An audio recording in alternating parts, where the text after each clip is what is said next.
मैंने जो last video Ramayan movie के ऊपर बनाई थी तो उस पर बहुत सारे लोगों का कमेंट्स आए कि भाई हाँ तू पॉइंट्स को टिक आउट कर रहा है, अच्छी बात है। लेकिन उसमें कुछ लोग ऐसे भी बोल रहे थे कि भाई तेरे को सीजी और वीएफएक्स की नॉलेज नहीं है, तू बताने वाला होता ही कौन है, तूने इस इंडस्ट्री में काम कर रखा है। काइंड ऑफ बात तो से एग्री करता हूँ। मैं अभी उस टॉपिक को भी कवर अप करूँ कि मैं कौन होता हूँ बोलने वाला। और ऑल्सो कुछ लोगों ने बोला उल्टी सीधी बातें, कुछ लोगों ने बोला कि भाई तेरे व्यूज नहीं आ रहे, तू जानबूझ के इस टॉपिक के बारे में बोल रहा है। भाई मेरे को जो ऑनेस्ट रिएक्शन लगा मैंने बोला। एंड कुछ लोग बोल रहे कि भाई तू छोटा भीम देख के आया। तो मेरे को बहुत ही ज्यादा डिफरेंट थॉट्स देखने को मिले अकॉर्डिंग टू यू। अगर तुम लोग भी कमेंट करते तो अगली वीडियो में मैं तुम लोगों को भी थोड़ा बहुत शॉर्ट आउट दूंगा, तुम लोगों के ओपिनियन पे भी थोड़ा सा गौर फरमाऊंगा कि भाई तुम क्या बोलते हो क्या नहीं। एंड मैं सिंपल सादा बात लेके चलता हूँ, अगर मैं इस ओवरऑल टीजर में ऊपर स्टार गोल्ड का लोगो लगा दूं कैसे लगेगी मूवी?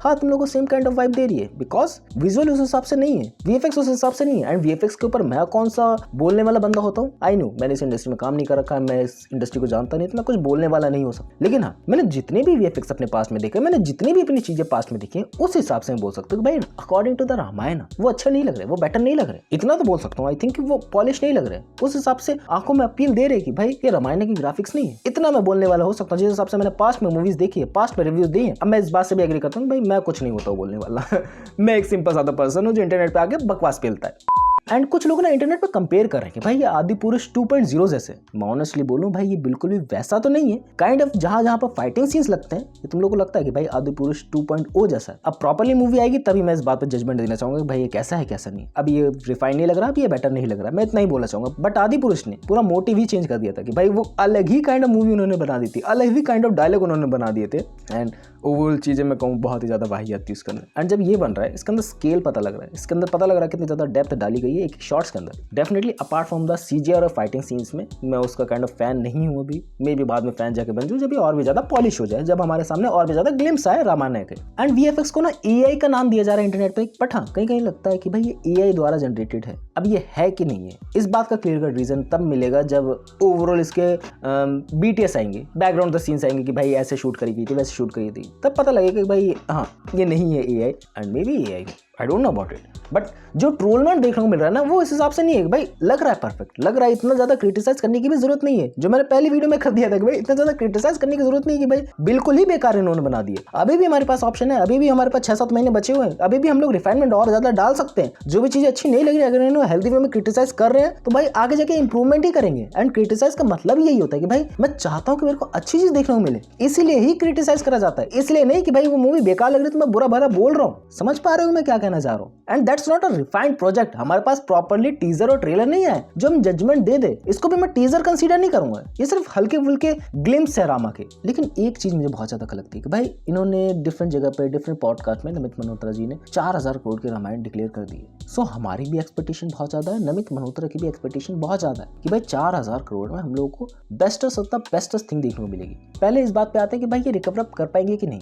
देखो रिकवर अप कर पाने की बात लेके चले तो इन्होंने ऑलमोस्ट 1500 से 1800 करोड़ रुपए कमा लिए हाँ इन्होंने म्यूजिक राइट्स अपने बेचे, इन्होंने अपने स्ट्रीमिंग सर्विसेज के राइट्स बेचे, अराउंड 1000 करोड़ के वो बेच गए। तो भाई उन्होंने पैसे रिकवर अप करने चालू कर दिए हैं। एंड उन्होंने almost 42,000 I think world wide screen पे रिलीज करने की सोचा। तो भाई हाँ पैसे रिकवर अप ये ऑलमोस्ट अच्छे खासे कर लेंगे जितना लग रहा है, अगर ये रिफाइनमेंट करते रहे, अपने प्रोजेक्ट में और भी ज्यादा जान डालते रहे। जो लग रहा है कि भाई डिफरेंट लोग डिफरेंट सीन्स को हैंडल कर रहे हैं एंड डिफरेंट लोग डिफरेंट एडिटिंग पैटर्न्स को समझ रहे हैं, उस हिसाब से उसको इंप्रूव कर रहे हैं। जो बैकग्राउंड में न्यूज आ रही एंड ऐसी कंपनी इसको एडिट नहीं कर रही। आई न्यू इट बट जो बेकार लगा मैंने बताया तेरे को अब बात लेके चलते हैं भाई ये 4000 करोड़ की है तो हमारी एक्सपेक्टेशन भी बहुत ज्यादा हाई है। हमारी एक्सपेक्टेशन इस हिसाब से है कि भाई 4000 करोड़ इन्होंने बोल दिया आंकड़े तो भाई ये परफेक्ट ही होगा। हमने कभी देखा ही नहीं कि भाई 4000 करोड़ की भी चीजें बनती हैं इंडियन सिनेमा में। सो इंडियन सिनेमा में अगर 4000 करोड़ डाले जा रहे हैं भाई टू द परफेक्ट चीजें बननी चाहिए। एंड रामायण की बात लेके चलो उनको इस तरीके से रिकवर अप करना है। उन्होंने 4000 करोड़ अगर लगाए हैं जो रियली में मे बी लगाए हैं, क्योंकि बहुत सारे लोग बोल रहे हैं कि भाई नहीं लगाए हैं एंड 250-300 करोड़ की मूवी है एंड उससे ज्यादा ही कमा लेगी, बहुत लोग बोल रहे हैं। छोड़ो इस बात को छोड़ो, मैं बोल रहा हूँ कि अगर इन्होंने 4000 करोड़ रुपए लगाए तो इनको 8000 करोड़ कम से कम कमाने होंगे। अब तुम लोग बोलोगे 8000 करोड़ रुपए कैसे कमाने? तुम लोग ये समझो भाई जिस मूवी को तुम थिएटर्स में लगाते हो थिएटर वाले भी कट रखते आता एंड तुम्हें आधा देते हैं, समझ पा रहे हो? सो इस वजह से इनको ज्यादा पैसे कमाने पड़ेंगे। तो बहुत ज्यादा देखने में नामुमकिन सा लगता है, लेकिन जब इतने बड़े स्केल पे तुम लोग इस चीज को डिलीवर करके जा रहे हो, डिफरेंट जगह पर मार्केटिंग कर रहे हो एंड मार्केटिंग कम इनकी चालू होने वाली है, डिफरेंट जगह पे हम लोग को डिफरेंट चीज देखने को मिलने ही वाली है एंड इंटरनेशनल मार्केट को ज्यादा टारगेट करा जा रहा है। इंडिया में में बहुत ज़्यादा कम स्क्रीन है, तो वर्ल्ड वाइड 42,000 स्क्रीन कम नहीं होती है। एंड तुम लोग समझो अगर मार्केटिंग अच्छे से हुई तो लोग देखने ज़रूर जाएंगे पहले पार्ट को। एंड पहले पार्ट ने अगर हाइप बना दी तो भाई ये 4,000 करोड़ कुछ भी नहीं है, बहुत कमाएगी, बहुत उम्मीद है भाई इससे। एंड जितने ज़्यादा मैं चीज़ें देख रहा हूँ उतना ज़्यादा मेरे को और भी चीज़ें समझ में आ रही है। लाइक वीएफएक्स के एक सीन को मैंने क्रिटिसाइज करा था कि भाई अस्त्र घुमा के रखने वाला सीन बहुत ज़्यादा रिफाइन नहीं है, बहुत ज़्यादा ए जनरेटेड लगता है। पीछे जो उसके लोग हैं कहीं और ही देख रहे हैं, कहाँ पर उनका निशाना, कहाँ फंसा दे रहे हैं। एंड वाइड एंगल बहुत ज़्यादा शॉट लिया गया है। लेकिन उस सीन की जब मैंने डेप्थ जानी ना कि भाई ये वाल्मीकि रामायण से कितना ज़्यादा सिमिलर लग रही है, भाई वो सीन पता कब है, जब परशुराम जी आते हैं एंड ओवरऑल उनको पता लगता है कि भाई धनुष को उठा लिया गया है। भाई तब वो देखने आते कि भाई वो कौन है, तब उनको पता लगता है भाई ये तो विष्णु जी के अवतार है। वो वाला सीन है भाई, डेप्थ दिख रही है भाई अंदर से।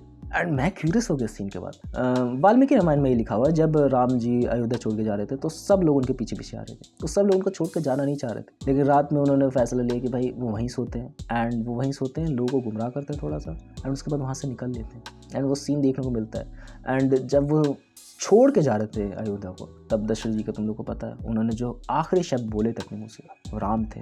एंड लगता है ना इसके अंदर इमोशनल भाई भर भर के होने वाला है। एंड जितना ज़्यादा और ज़्यादा सीन देखो ना उतना ज़्यादा डेप्थ नज़र में आ रही है भाई। अगर इमोशनल एंगल पे खेल गए, फाइटिंग सीन्स भाई लोग इग्नोर कर देंगे आराम से। मतलब फाइटिंग सीन्स होंगे तगड़े जो रिवील नहीं करेंगे, मैं डेफिनेटली इस बात को एग्री करता हूँ, बट फाइटिंग्स में मतलब कुछ भी मिसमैच हुआ ना, अगर इमोशन खेल गए, जो मेरे को लग रहा है खेलेंगे भाई बहुत अच्छी तरीके से, क्योंकि कुछ भी चीज़ें नहीं है भाई, कोई भी डायलॉग एक भी नहीं बोला गया पूरी ओवरऑल ग्लिम्स के अंदर, बस थोड़ा सा म्यूजिक चल रहा है एंड हाव भाव एक्सप्रेशन है। एंड एक्सप्रेशन भी भाई रणवीर कपूर के मेरे को कोई शिकायत ही नहीं भाई, एकदम टॉप नॉच है। तुम लोग बोलोगे भाई रणवीर कपूर उस रोल के सूटेबल है कि नहीं है, बहुत ज़्यादा डिबेट चल रही भाई। अकॉर्डिंग टू मी अगर तुम लोग ऐसा बंदा ढूंढने जाओगे जो उस रोल के लिए सूटेबल है कि नहीं है, पूरी दुनिया में कोई भी मिलेगा नहीं तुम्हें, क्योंकि राम जी जैसा कोई है ही नहीं भाई इस पृथ्वी में। एंड ओवरऑल जो उस रोल को निभाएगा भाई वो इंसान ही है, तो आई थिंक वो परफेक्ट नहीं हो सकता। वो उस पर्टिकुलर रोल के लिए जो भी चीज़ें करेगा वो एफर्ट करेगा, लाइक वो सब चीज़ें छोड़ रखी है उसने, अपनी बॉडी ट्रांसफॉर्मेशन पे ध्यान दे रहा है, ओवरऑल उन चीज़ों का हाथ नहीं लगा रहा है जो नहीं अच्छी लगती, जो सूटेबल नहीं है उन चीज़ों के लिए। मेरे को अच्छा लग रहा है विजन,